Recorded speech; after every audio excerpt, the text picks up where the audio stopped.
সাবেক প্রধানমন্ত্রী বেগম খালেদা জিয়াকে নির্যাতন করা হয়েছে এবং বিভিন্নভাবে তাকে এই মানসিক শারীরিক নির্যাতন এবং খাবারে ভেজাল দেওয়া হয়েছে। এতে উনি অসুস্থ হয়েছেন এবং নির্যাতিত হয়েছেন। এই বিষয়ে কোনো তদন্ত আপনি করেছেন কিনা বা এটা আপনারা পুলিশে নিয়েছেন?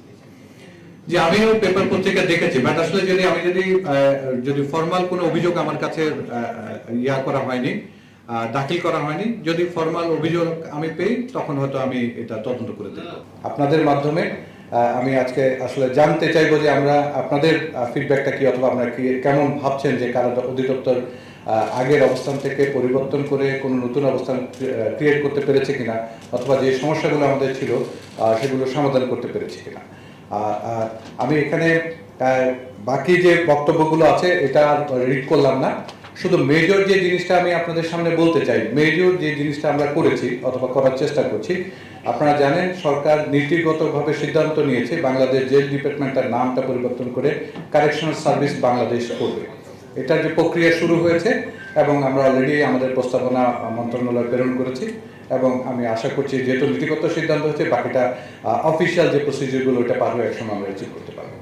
আমরা কারাগারটাকে উৎপাদনমুখী করার একটা চেষ্টা করছি, যে কারণে কারাগারটাকে কারেকশনাল ইন্ডাস্ট্রিয়াল পার্ক স্থাপনের একটা প্রক্রিয়া সরকার এটাও নীতিগত সিদ্ধান্ত নিয়েছেন এবং প্রক্রিয়াটা শুরু হয়েছে। আমরা স্টেক হোল্ডারদের সাথে সংশ্লিষ্ট মন্ত্রণালয় এবং দপ্তরের সাথে বসবো খুব শীঘ্রই, বসে এই প্রক্রিয়াটাকে নিয়ে এগিয়ে নিয়ে যেতে চাই। আর কারণটা হচ্ছে যে আমাদের প্রায় ইন অ্যান অ্যাভারেজ 70 থেকে 75 হাজার বন্দী সারা বছর আমরা এখানে হোল্ড করি কারাগারে, এবং আমাদের যে স্ট্যাটিস্টিক্স বলছে আমাদের প্রায় 50 হাজারের মতো সক্ষম জনবল, উৎপাদনমুখী জনবল কারাগারে আমরা প্রতি বছর সারা বছর ধরে কারাগারগুলোতে অবস্থান করে। এই 50 হাজারের মধ্যে অ্যাটলিস্ট মিনিমাম যদি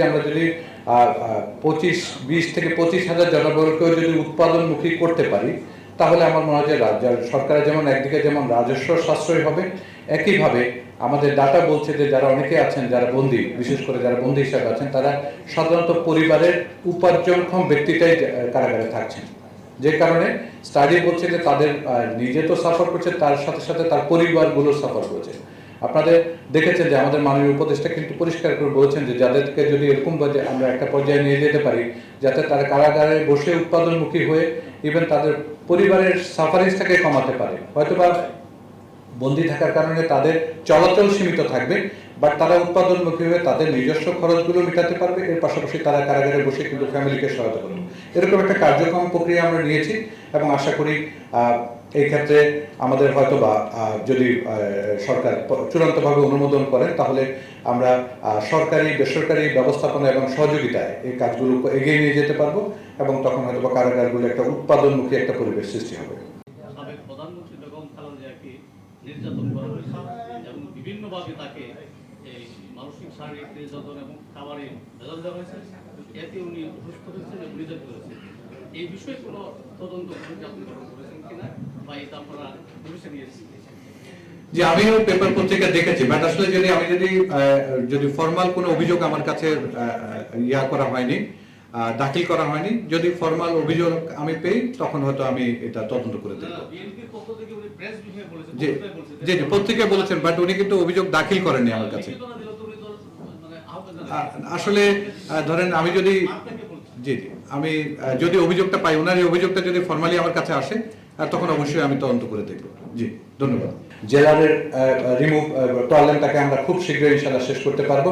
নিচের দিকে ডাউন দ্য চেন সহকারী প্রধান রক্ষী থেকে শুরু করে উপরে সকল পদে কিন্তু পদোন্নতির ব্যবস্থা করা হয়েছে, এবং সব মিলিয়ে আমার হিসাব বলছে প্রায় 1600 লোক কিন্তু ইন টোটাল গত এক বছর আমরা পদোন্নতির জন্য পাইপলাইনে নিয়ে আসছি। বেশ কিছু অর্ধেকের মতো অলরেডি ম্যাটেরিয়ালাইজ করতে পেরেছি, বাকিগুলো ইনশাআল্লাহ ম্যাটেরিয়ালাইজ করতে পারবো।